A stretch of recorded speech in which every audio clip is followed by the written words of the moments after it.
Əziz izləyicilər, Əsma-i Hüsna silsiləmizdə 7-ci uca ismə, Əl-Mömin isminə keçirik.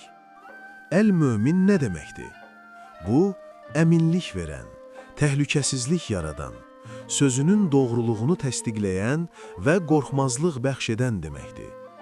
Allah Teala Əl-Mömindir, yəni O, öz bəndələrini dünyada zülmdən, axirətdə isə əzabdan qoruyaraq onlara əmin-amanlıq verir.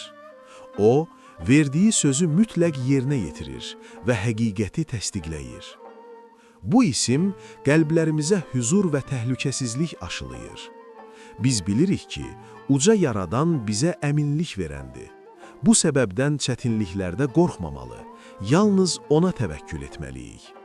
Bəs, ya mömin zikri nə üçün və nə qədər çəkilməlidir? Ya mömin zikri əsasən təhlükələrdən və düşmənlərin şərrindən qorunmaq, imanın qüvvətlənməsi və qəlbin sabit qalması üçün çəkilir. Zikrin fəzilətindən bəhrələnmək üçün onu 137 dəfə zikr etmək, xüsusilə də qorxu və şübhə anlarında oxumaq insana təhlükəsizlik və iman qüvvəsi bəxş edir. Gəlin, hər zaman bizə əminlik verən Əl-Möminə sığınaq. Allahım, Əl-Mömin adının hörmətinə qəlbimizdəki imanı gücləndir. Bizə dünya və axirət əminamanlığı nəsib et. Amin, amin, amin. Növbəti videoda başqa bir gözəl ismi öyrənəcəyik. Bizi izləməyə davam edin.